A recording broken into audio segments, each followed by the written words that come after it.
Meus queridos irmãos, muito boa tarde. Estamos aqui já prontinhos para começar mais uma edição do nosso Pão das Três, o nosso encontro de todos os dias, ou de quase todos os dias. Um encontro promovido pela Igreja Batista em Vila das Belezas para o ajuntamento do povo, dos membros, de amigos, irmãos de outras igrejas, para a edificação mútua. Aqui nós temos oportunidade de orar uns pelos outros e compartilhar a palavra de Deus, cantar, e também a gente se encontra, virtualmente, mas a gente se encontra e isso nos traz alegria, nos traz boa oportunidade de crescimento na fé, no conhecimento da palavra de Deus, refletindo, sobre alguns assuntos interessantes. Nós temos estudado, em nossas lives aqui, nós temos estudado a carta de Paulo aos Efésios, uma carta muito boa para quem quer se aprofundar um pouco mais no conhecimento de eclesiologia, conhecer melhor a igreja. É uma carta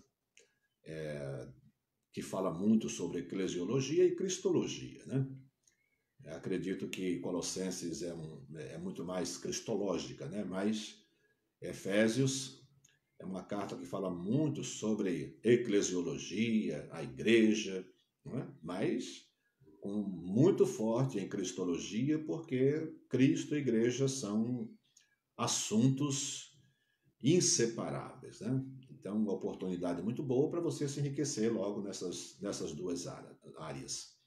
Nós já estudamos 3 capítulos e hoje iniciaremos o capítulo 4 da carta aos Efésios. Então, para você acompanhar, para você se situar bem, dá tempo você abrir a sua Bíblia e acompanhar direitinho aqui esse nosso progresso de leitura com reflexões da palavra de Deus. O nosso muito bem-vindo a todos os queridos irmãos. Boa tarde para quem está chegando agora. A gente começa a falar que ainda não tem ninguém, mas aos poucos as pessoas vão chegando e nós nos alegramos com você que já está aqui, com outros que estão chegando. Quero nesse momento orar ao nosso Deus, agradecer a oportunidade de estar aqui, desse encontro, eu vou chamar de diálogo, porque de alguma forma a gente tem um diálogo aqui. Muitos de vocês colocam mensagens aí, depois eu acompanho tudo, na medida do possível. Quando algumas que são para responder com cordial boa tarde, eu faço também, ou apenas curto, mas vejo todas as pessoas que deixaram alguma mensagem. Quem não deixa mensagem, às vezes a gente depois não consegue saber quem foi que entrou e quem não entrou. Mas é uma alegria se você se identificar ou se você não se identificar, é uma alegria do mesmo jeito compartilhar a palavra de Deus com você e desfrutar desse momento de alegria. Vamos orar ao Senhor? Deus bendito, nosso amado Pai, nós nos alegramos em Tua santa presença, Senhor, nesta tarde especial de segunda-feira, quando aqui estamos diante do Senhor, e também na companhia de muitos irmãos da nossa igreja e de outras igrejas e amigos e parentes também, nós te louvamos o rico privilégio que temos de ler a tua palavra, Senhor, sem impedimento algum, pensar nela, falar dela, proclamar também a tua palavra sempre que temos oportunidade. Bendito seja o teu nome, ó Deus, bendita a tua santa palavra.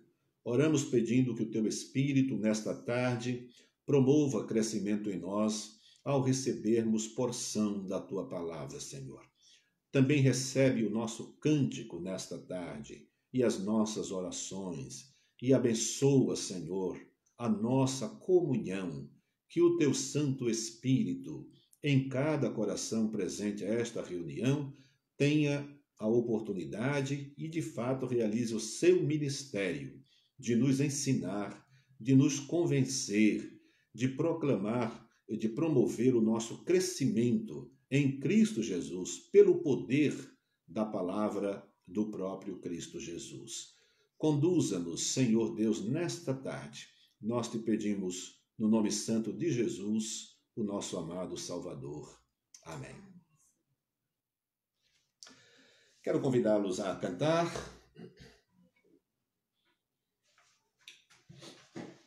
De vez em quando a gente resgata aqui alguns hinos bem antigos, né? E hoje eu estou trazendo mais um hino aqui um pouquinho antigo.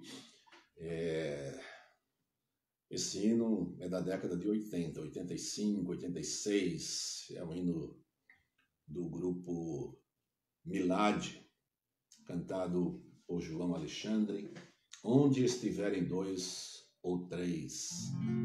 Só os mais antigos, eu acho, conhecem, mas é uma oportunidade boa para a gente cantar. Se você souber cantar, cante.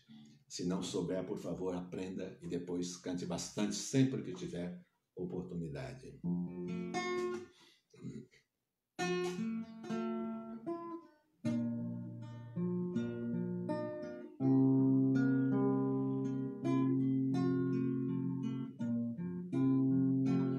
Onde estiverem dois ou três reunidos, em nome de Jesus, para buscar a Deus, ali Deus estará, sim, estará ali. Ele abençoará, abençoará.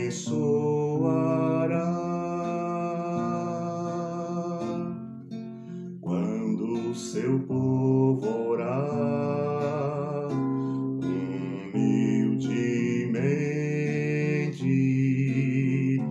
confiando no poder do soberano Pai, ali Deus estará, sim, estará ali.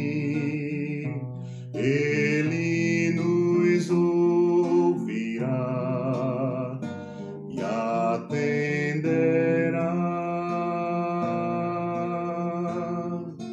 Nós te adoramos, Pai, por tua graça, e aceita o cântico que te entoamos. Tu és bendito eternamente. O teu imenso amor nos alcançou.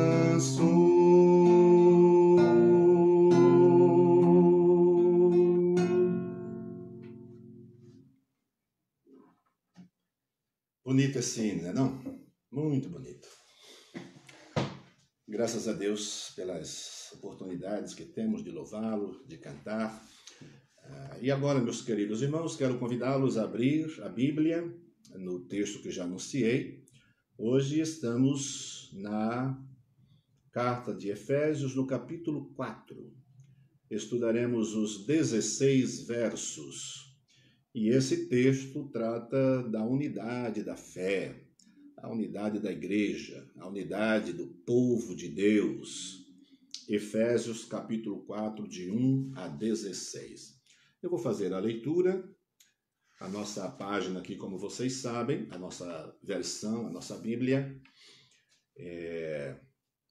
sempre lemos na edição revista e corrigida, então, que é uma versão oficial da nossa igreja.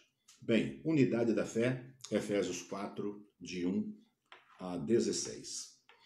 Rogo-vos, pois, eu, o preso do Senhor, que andeis como é digno da vocação com que fostes chamados, com toda a humildade e mansidão, com longanimidade, suportando-vos uns aos outros em amor, procurando guardar a unidade do Espírito pelo vínculo da paz. Há um só corpo e um só Espírito, como também fostes chamados em uma só esperança da vossa vocação. Uma só fé, um só Senhor, uma só fé, um só batismo, um só Deus e Pai de todos, o qual é sobre todos e por todos e em todos. Mas a graça foi dada a cada um de nós, segundo a medida do dom de Cristo. Pelo que diz, subindo ao alto, levou cativo o cativeiro e deu dons aos homens. Ora, isto ele subiu, que é, senão que também antes tinha descido às partes mais baixas da terra. Aquele que desceu é também o mesmo que subiu acima de todos os céus para cumprir todas as coisas. E ele mesmo deu uns para apóstolos, e outros para profetas, e outros para evangelistas, e outros para pastores e doutores, querendo o aperfeiçoamento dos santos para a obra do ministério, para a edificação do corpo de Cristo, até que todos cheguemos à unidade da fé e ao conhecimento do Filho de Deus, a varão perfeito, à medida da estatura completa de Cristo, para que não sejamos mais meninos inconstantes, levados em roda por todo vento de doutrina, pelo engano dos homens que com astúcia enganam fraudulosamente. Antes, seguindo a verdade em caridade, cresçamos em tudo naquele que é a cabeça, Cristo, do qual todo o corpo, bem ajustado e ligado pelo auxílio de todas as juntas, segundo a justa operação de cada parte, faz o aumento do corpo para a sua edificação em amor. Amém? Graças a Deus, né? Eu estava aqui lendo e preocupado, eu vou baixar aqui, só um minutinho, eu vou baixar o volume, porque eu esqueci de baixar antes e agora estou com medo. Estava falando e com medo que alguém chamasse. Tudo bem que ele tem outro volume ainda, que pode acontecer ainda algum imprevisto, mas vamos, pelo menos uma parte fica eliminada. Queridos irmãos e amigos, Efésios capítulo 4, versos de 1 a 16, a unidade da fé. O texto começa com o nosso queridíssimo, amado apóstolo Paulo, né? Dizendo: rogo-vos, pois eu, o preso do Senhor. Claro, nós já falamos no início da leitura e das considerações sobre esta carta, falando sobre o seu autor e que, certamente, ou provavelmente, pelo menos há quem discorde, mas a grande maioria, né, imagina e concorda que ele estava preso em Roma, mas ainda há quem discuta isso. E então ele é preso, ele foi preso, né, por ser o que era, apóstolo, pregador do evangelho. Então, qualquer pessoa que quisesse falar sobre a prisão de Paulo, diria naturalmente que ele foi preso por autoridades romanas. Mas Paulo faz questão de dizer que ele é preso do Senhor. Então é muito interessante a gente considerar isso, porque mesmo estando numa prisão, ele se considera mais prisioneiro de Cristo Jesus do que prisioneiro, né, de uma cadeia. Quer dizer, para ele, estar numa cadeia ou fora da cadeia, andando ou impedido, né, de andar, de sair, de se locomover, ele se considera um prisioneiro de Cristo Jesus. Quer dizer, em qualquer situação que ele se encontrar, em qualquer lugar, inclusive na prisão. ele é prisioneiro de Cristo, quer dizer, ele não pode fazer outra coisa a não ser aquilo que o seu Senhor Jesus Cristo quer que ele faça. Que modo de ver a vida e que modo de ver o compromisso com Cristo Jesus. Certamente alguns de nós estaria lá na prisão lamentando a sorte e até conversando com Deus, brigando com Deus. Senhor, eu tenho tanta coisa para fazer, tem tantas igrejas para visitar e tudo mais, por que é que eu estou preso aqui? Não, ele falava a quem chegava, ele recebia visitas também, era uma prisão em que ele recebia visitas, mas Paulo escrevia cartas e orava pelos seus leitores, pelas igrejas. Por isso, antes de qualquer outro tipo de prisão, Paulo se considera o preso do Senhor. Ah, se todos nós fôssemos presos, acorrentados aos ideais do Evangelho de Cristo Jesus, aos imperativos missionários, de modo que nenhuma circunstância pudesse impedir-nos de proclamar o Evangelho de Cristo Jesus. Isso é ser prisioneiro de Cristo Jesus. Bem, o que é que ele pede aqui? E o que é que ele orienta, né? Qual é a orientação que recebemos de Deus através do apóstolo Paulo, o prisioneiro de Cristo? Rogo-vos que andeis como é digno da vocação que fostes chamados. Há uma vocação. Nós aprendemos, já falamos isso aqui, aprendemos nos capítulos 3, aprendemos tudo que Deus fez, né, em nosso favor, como ele trabalhou a nossa redenção, como ele nos libertou do cativeiro do pecado e como de ambos os povos, né, ele fez judeus e gentios, formando a igreja. E agora, a partir do capítulo 4, começamos a verificar como é que esta igreja, que este povo deve viver, como é que esse povo deve andar.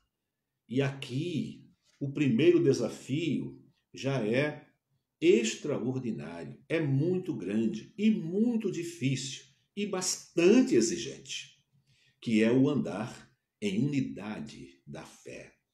Então, esse pensamento acompanha os desafios, né? Vamos chamar de desafios da unidade, os versos 2 e 3, que dizem assim: com toda humildade e mansidão, com longanimidade, suportando-vos uns aos outros em amor, procurando guardar a unidade do Espírito pelo vínculo da paz.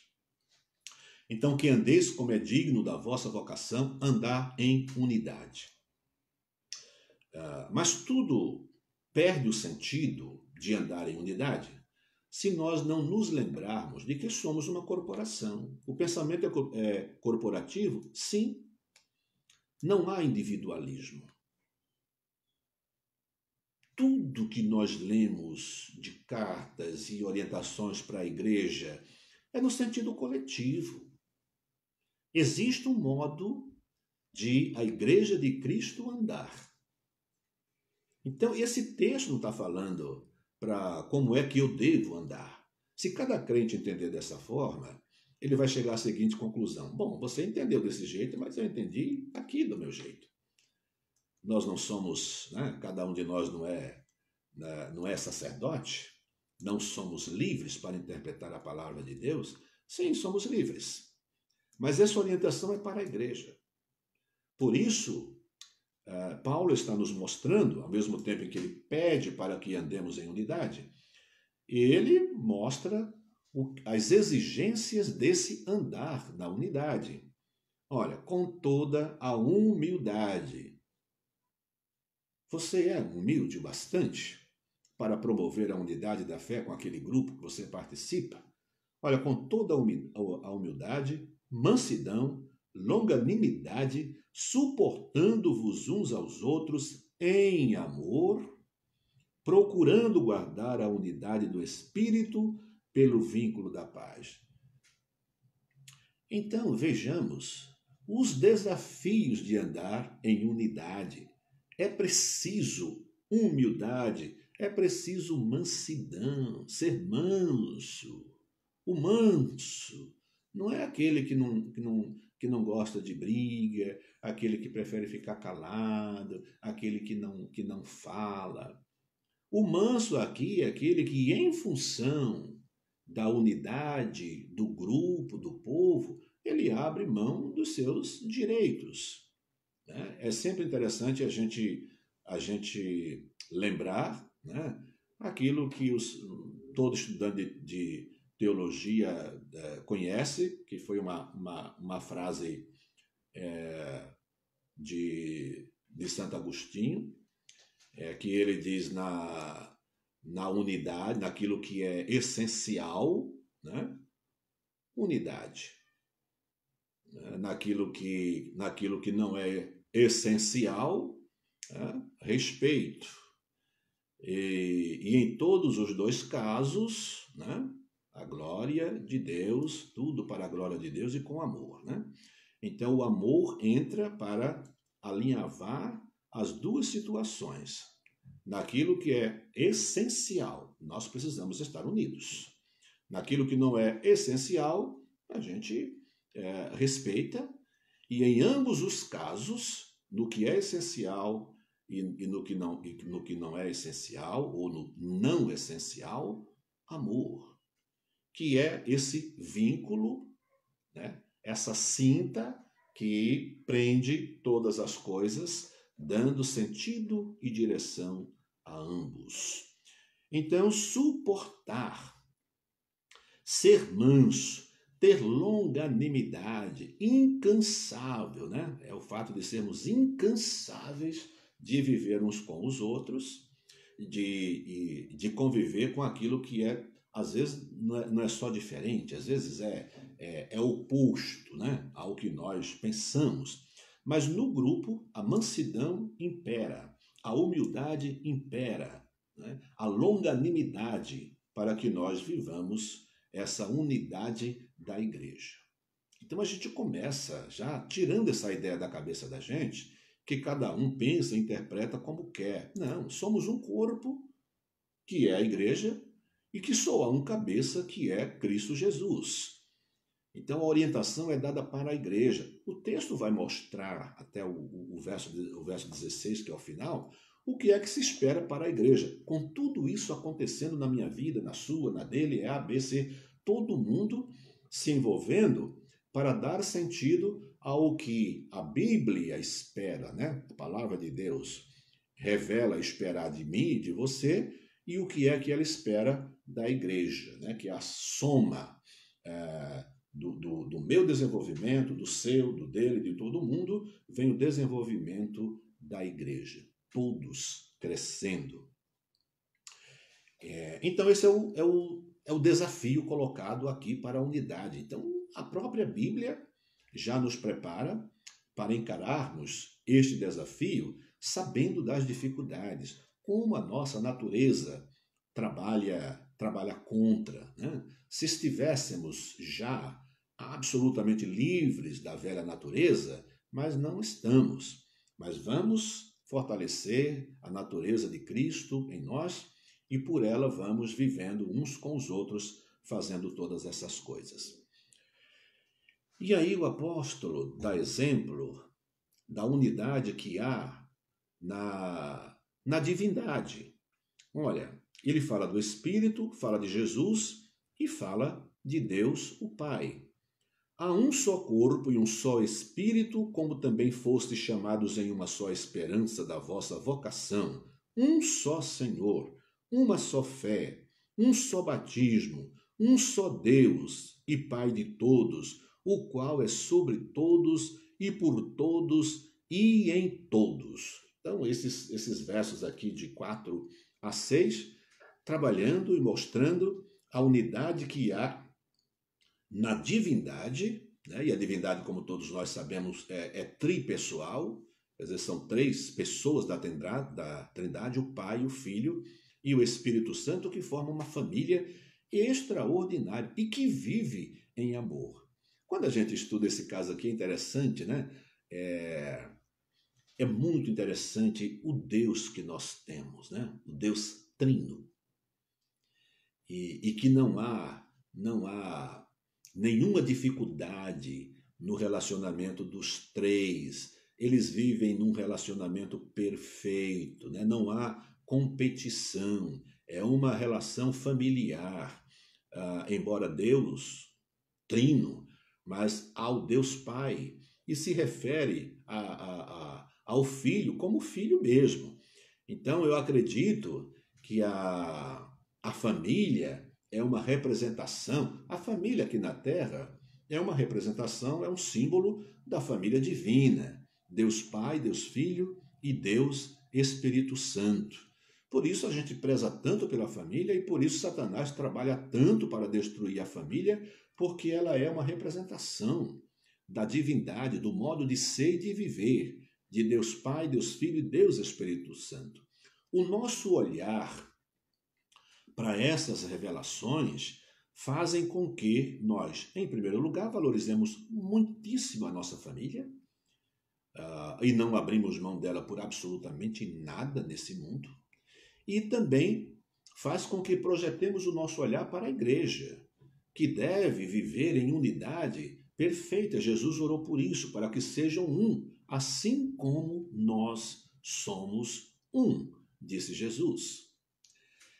Então, nós temos os desafios aqui apresentados de viver em unidade, mas temos aí uma espécie de modelo, né, de unidade para olharmos sempre e nos encorajarmos a buscar. E temos aqui também os recursos dados. Vejam bem, aqui a partir do verso 7, Paulo mostra os recursos que nos foram dados para fazer de nós esse povo, esse grupo, né, esse povo que é a igreja, dando uma unidade de direção, de propósito, de louvor, de realização da obra do nosso Deus. Então, o que nos é dado aqui? Mas a graça, ele vem falando de unidade, né? Um só corpo, uma só fé, um só batismo, um só Deus, e etc. Mas a graça foi dada a cada um de nós, segundo a medida do dom de Cristo. É por isso que a gente usa muito a expressão, você já deve ter ouvido várias vezes, que é a diversidade na unidade. Nós temos as nossas distinções, somos indivíduos, né? E há coisas que nos tornam semelhantes como indivíduos, mas temos as nossas distinções. Então, é a diversidade na unidade. A graça é dada a cada um e em medida diferente, em virtude diferente, de acordo com o dom de cada um.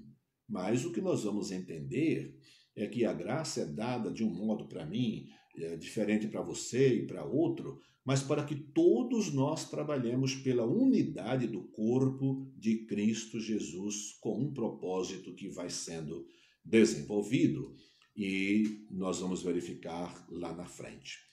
Então veja, a graça, verso 7, foi dada a cada um de nós segundo a medida do dom de Cristo, pelo que diz, subindo ao alto, levou cativo o cativeiro e deu dons aos homens.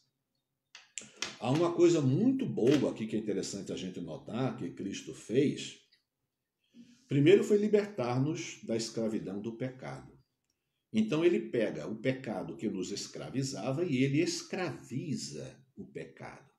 Aquilo que nos fazia cativos, Jesus Cristo leva em cativeiro.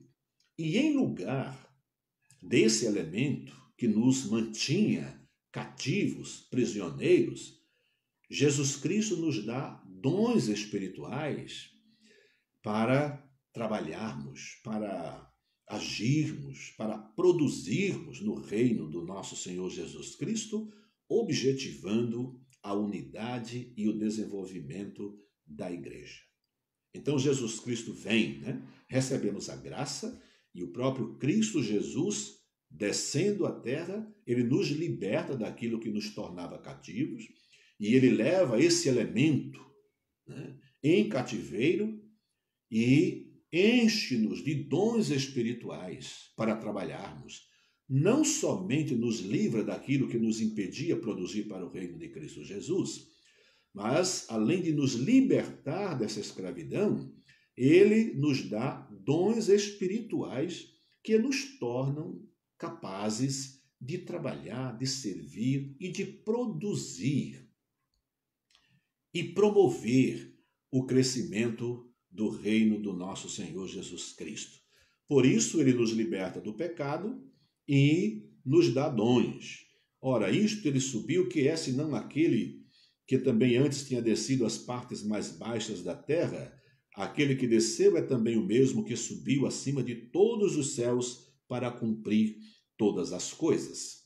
E então vem versos 11 em diante. Ele vai mostrar os dons que Cristo nos concede para realizarmos o trabalho do Senhor. E ele mesmo deu uns para apóstolos, e outros para profetas, e outros para evangelistas, e outros para pastores e mestres. Então, esta é uma relação, inclusive, pequena, menor do que aquela que nós encontramos em Romanos e em Coríntios, né? Essa é menor. Mas aqui, exatamente, são dons muito especiais que cooperam para o desenvolvimento do reino, desenvolvimento pessoal e a promoção da unidade do reino de Cristo Jesus. Vejam que aqui todos os que estão aqui estão relacionados com o ensino, com a pregação do evangelho, o ensino para o perfeito desenvolvimento das pessoas e das ovelhas. Então vejam, profetas, evangelistas e pastores e mestres, ou pastores e doutores. Aqui, pastores e doutores, para a grande maioria,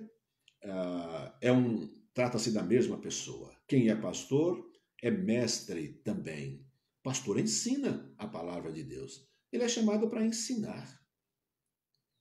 Então temos os profetas, os apóstolos, que dentro do significado desse apostolado aqui, só aqueles existiam. Mas o Espírito Santo, olha, o trabalho estava crescendo no primeiro século. Os apóstolos eram poucos. Deus levantou profetas, pregadores do Evangelho. Vocês já conhecem alguns nomes que despontavam ali, como Apolo, por exemplo, diáconos que evangelizavam também, o caso de Filipe, Estevão. Então, pessoas que pregavam o Evangelho, eram evangelistas e profetas. E os pastores que ensinam, são mestres também para ensinar a palavra de Deus. Essa é a razão de ser do ministério. O ministério pastoral é o ministério de ensinar a palavra de Deus. Agora vejam, meus irmãos, como a Bíblia, ao mostrar, ao revelar como Deus capacitou o homem, aqueles, para serem apóstolos, e naquela qualidade de apóstolos, só aqueles mesmos, né? Apóstolo, no verdadeiro sentido da palavra, são homens que foram inspirados por Deus para revelar a palavra do próprio Deus, a Bíblia Sagrada. Eu digo acerca de Paulo, acerca de Pedro, eu posso dizer com alegria, está aí um homem que eu estou disposto a fazer o que ele diz, porque é apóstolo de Cristo Jesus. Agora, eu conheço alguns aqui entre nós, né, que se consideram apóstolos. Eu jamais diria desses homens, está aí um sujeito, o que esse cara falar, eu vou fazer porque ele é apóstolo. Eu não. Mas sobre Paulo, sobre Pedro, né, esses apóstolos que escreveram em nome de Deus, inspirados pelo Espírito, esses queridos homens de Deus, apóstolos, homens cheios de autoridade, de falhas também, mas cheios de autoridade para falar em nome de Deus e dizer aquilo que nós devemos ser e aquilo que nós devemos fazer. Isto é apóstolo. não os que se intitulam de apóstolos. Pastores também. Jesus Cristo deu uns para pastores. E a gente precisa prestar atenção nisso. Não é todo mundo só porque fala direitinho, fala bem, que a igreja já o vê como pastor. Nós temos perdido muito nos últimos anos. Porque hoje em dia, né, a igreja mudou bastante. Né, nem quero me aprofundar nisso. Mas a igreja mudou bastante. E é interessante hoje em dia, uma pessoa que fala bem, que tem conhecimento, ele estudou. Além disso, tem o dom da palavra. Tem gente que nem estudou, mas tem uma facilidade de falar, é cativante, tem capacidade para prender as pessoas, atrair a atenção para si. Olha, uma pessoa dessa, a igreja começa a pensar que ela seria um bom pastor. Não é assim não. Ou você foi chamado e recebeu a designação, o dom do próprio Cristo Jesus para ser pastor, ou então não entre nessa. Não é à toa que tem muitas igrejas doentes, muitos irmãos fracos na fé, porque quem não é chamado vai cuidar de um bocado de coisa, menos da saúde espiritual da igreja. O pastor trabalha isso, para ajudar a igreja e os irmãos a livrar-se de pecado, de coisas que atrapalham a sua vida espiritual. Mas vamos adiante, porque isso me prende bastante aqui. Se eu começar a falar, aí eu vou longe. E recebemos então de 7 a 11 o suporte para essa unidade. Com que objetivo? Nós observamos aqui nos versos 5, nos versos 12 a 15, que a gente pode ler de novo, querendo o aperfeiçoamento dos santos para a obra do ministério, para a edificação do corpo de Cristo Jesus. Aí nesse que nós chamamos, aqui, podemos chamar o fim no sentido de o objetivo, né? A finalidade dos dons espirituais é para promover o aperfeiçoamento, o desenvolvimento, o crescimento em Cristo Jesus. Olha o que ele vai falar, né?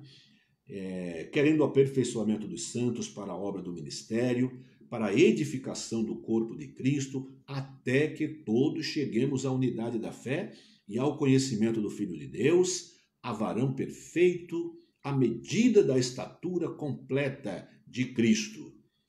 Muita gente pensa, quando lê isso aqui, já ouvi alguém dizer, isso aqui é só na eternidade. O contexto parece indicar que a palavra de Deus espera isso nos dias de hoje. Porque ele vai continuar dizendo assim, para que não sejamos mais meninos. Não, isso não é uma situação lá para o céu, é aqui para a terra. Para que nós não sejamos mais meninos inconstantes, levados em roda por todo o vento de doutrina. Isso é aqui. Crescer, se desenvolver até chegar à estatura de Cristo Jesus, a varão perfeito, é aqui mesmo. É claro que nós vamos obter isso numa dimensão maior e incomparável na eternidade. Mas esse nosso aperfeiçoamento, o crescimento em Cristo começa aqui, para que não sejamos mais meninos aqui, inconstantes aqui, levados em roda por vento de doutrina aqui, pelo engano de homens que com astúcia enganam fraudulosamente. Isso é aqui, isso não é no céu. Isso é aqui.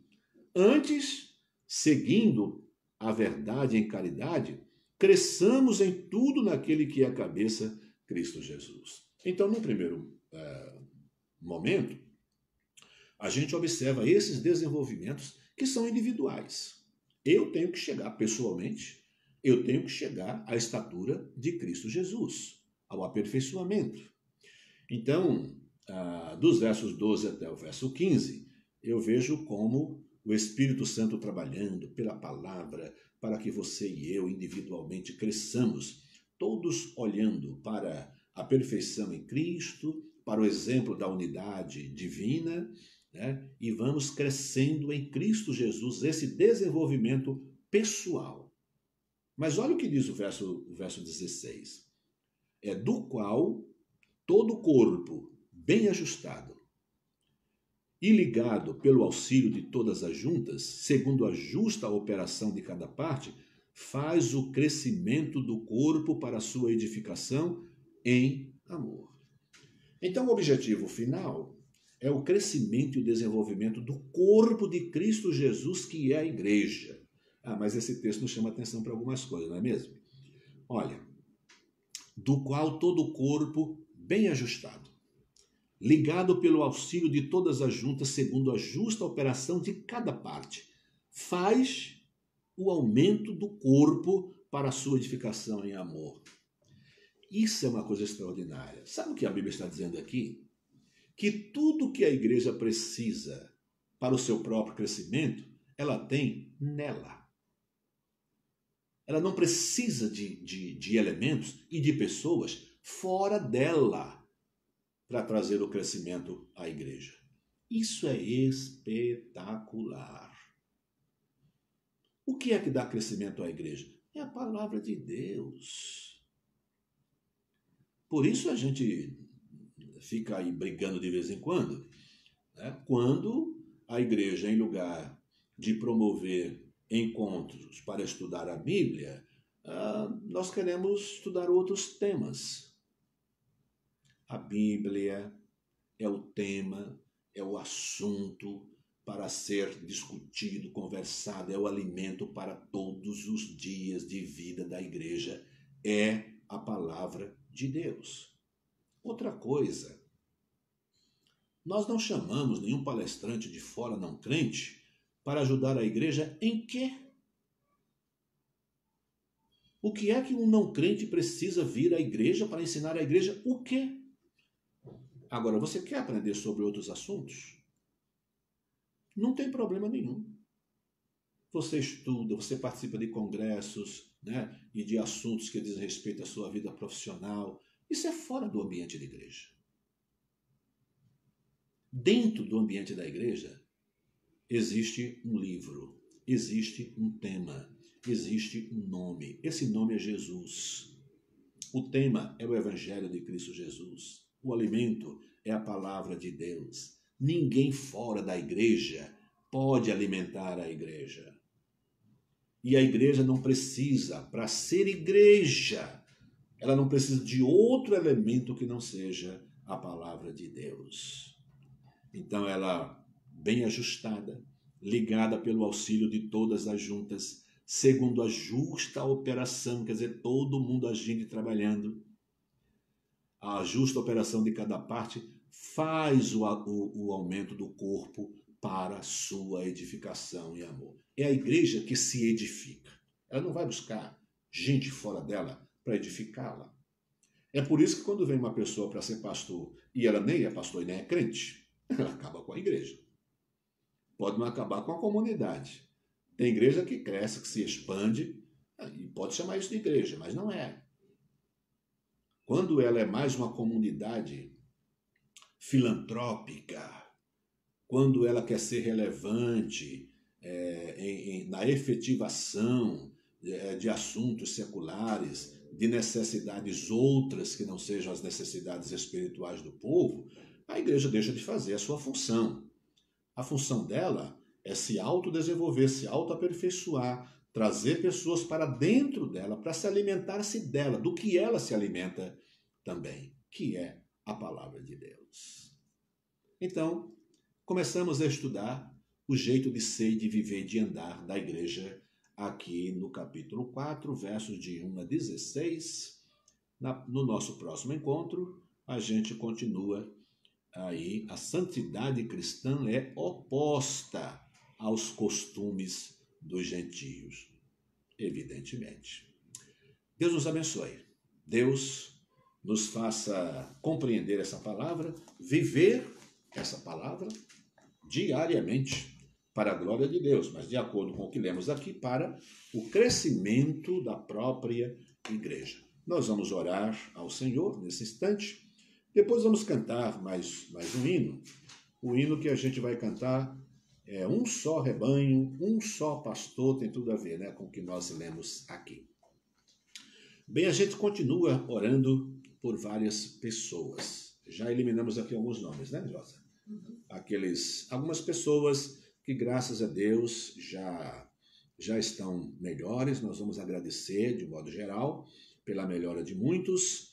E hoje temos uma lista aqui, são os seguintes nomes. A gente continua orando, né, por situações graves. O Gabriel Santana, a irmã Luzenaide, né, que é líder das mulheres aqui na nossa associação, Sudocap. Continuamos orando, a situação não está fácil, do Antenor, que é um amigo da Vone. Continuamos orando pelo Tilson, que é o primo da Kátia, a Vera Lúcia, da irmã Iracema, o Edinaldo, da irmã Sirlene, a Michele, da irmã Maria das Neves, pedido dela. Estamos trazendo hoje também dois nomes que os irmãos não conhecem aqui da igreja, mas são pessoas que foram minhas ovelhas na Igreja Batista em Campo Limpo e que estão hospitalizadas. É a nossa irmã Tereza Pinto e a Roseli também Pinto, que é filha. Então, essas pessoas estão com o Covid-19 e precisam das nossas orações, né? E uma situação um pouquinho delicada. Andréia, que é amiga da Ivone, Vaneide e Jocélia, pedidos da irmã Gilda Borges, Carmina, que é o pai da Kátia, Francisca, que é mãe da nossa irmã Toinha, e o Giuseppe, aquele filho da nossa irmã Maria José, né? Continuamos orando pelos idosos, nossos queridos irmãos. Esses nomes aqui representam todos os demais: Irene, irmã Antônia, Tata, né? Irmão Crispiniano, irmã Nega, irmã Gessi, essas pessoas, Manzita, são as pessoas idosas da nossa igreja. Outras que a gente vê sempre, a gente nem menciona aqui, né? Porque parece que estão bem de saúde, graças a Deus.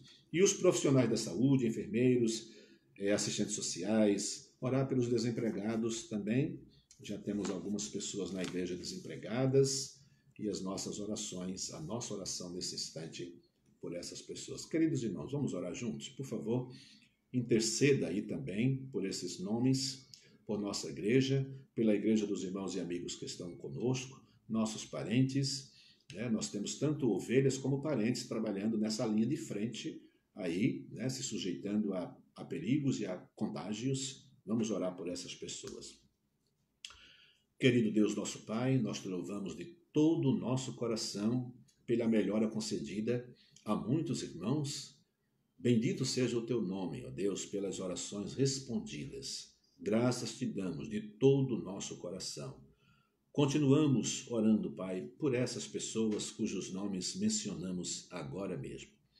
Abençoa aqueles que estão se tratando em casa, esses outros que estão hospitalizados e alguns em estado já grave. Nós pedimos que o Senhor tenha misericórdia, abençoe. O Senhor pode colocar a sua mão, se estiver no seu plano, a cura, a recuperação. Pai, nós sabemos que tudo o Senhor faz para a sua glória. E nós pedimos, Senhor, que o teu nome seja glorificado na vida dessas pessoas. A cura que muitas vezes a família inteira se desperta para Cristo Jesus. Nós pedimos que o Senhor coloque a sua mão de poder e graça na vida dessas pessoas que estão enfermas, ó Deus. Os nossos queridos irmãos mais idosos, protege o Senhor com poder e com a capacidade que só o Senhor tem. Abençoa os nossos queridos irmãos que estão nos hospitais, nos laboratórios, em clínicas, trabalhando em segurança pública. Ó Deus bendito, pedimos que o Senhor os abençoe para que tenham bastante saúde e para que tenham condições físicas, porque profissionais elas têm, são excelentes profissionais, mas que tenham também capacidade física para encarar o trabalho, muitas vezes com um horário prolongado. Ó Pai querido, abençoa esse povo, teu povo, Senhor, para que sejam úteis no tratamento e no enfrentamento dessa pandemia. Nós pedimos que o Senhor nos abençoe e nos guarde, abençoe também a nossa igreja, os trabalhos, os encontros que a nossa igreja realiza. Pedimos a tua bênção, ó Deus, também para o nosso país, para as nossas autoridades, dando-lhes sabedoria, responsabilidade, querido Deus. Há tantos que não têm, estão no poder, mas não são responsáveis. Repreende-os, ó Deus, e também tira aqueles que prejudicam a segurança e a melhor administração possível do nosso país. Toma o nosso país, a nossa pátria, o nosso povo em tuas mãos, ó Deus, com as tuas mais ricas bênçãos. Nós te pedimos no nome de Jesus. Amém. Queridos irmãos,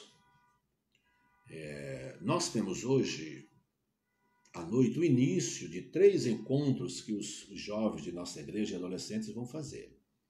Então tem uma live hoje às 20 horas. Os jovens e adolescentes vão fazer, é com o pastor da igreja, o pastor Israel. E depois tem uma com o Anderson, que será anunciado também o dia e o horário. Eu sei que é no dia 27 hoje, dia 31, né? E tem outro, eu não tenho todas as datas, mas assim, hoje, às 20 horas, nós temos esse encontro promovido pelos nossos jovens e adolescentes. Ele vai passar, pode ser acompanhado no YouTube. Então, pedimos que você vá à página do YouTube às 20 horas e na página dos jovens e adolescentes da Igreja Batista em Vila das Belezas. Nós vamos ter um encontro. Convidamos todos os queridos irmãos para participarem. Os amigos que puderem também são convidados, né? Então, Deus abençoe esse trabalho hoje e abençoe todos os encontros que procuramos fazer para alcançar e para levar a palavra do Senhor aos nossos queridos irmãos. Vamos cantar mais um hino antes de encerrar o nosso encontro. Um só rebanho, um só pastor. Esse hino é do HCC, número 574. Eu vou cantar talvez duas estrofes. E quero convidar você a cantar também.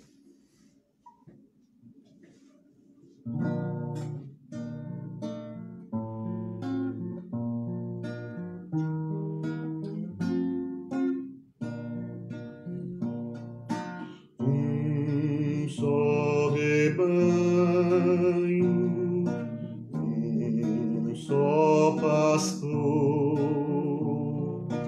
uma só fé em um só Salvador. Em teu amor unidos aqui e no mesmo Espírito adoramos a ti. No mesmo Espírito vamos a ti. Um só rebanho, um só pastor. Ó Senhor, desse teu grande amor, só nos gloriamos na tua cruz. Sê tu louvado, bendito Jesus. Sê tu louvado, bendito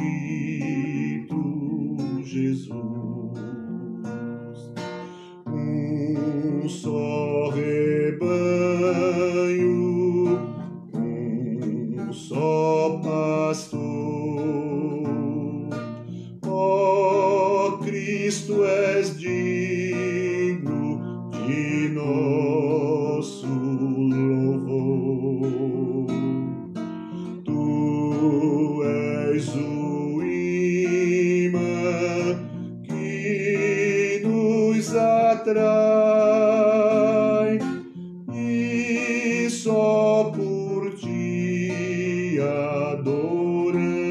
adoramos o Pai, e só por ti adoramos o Pai.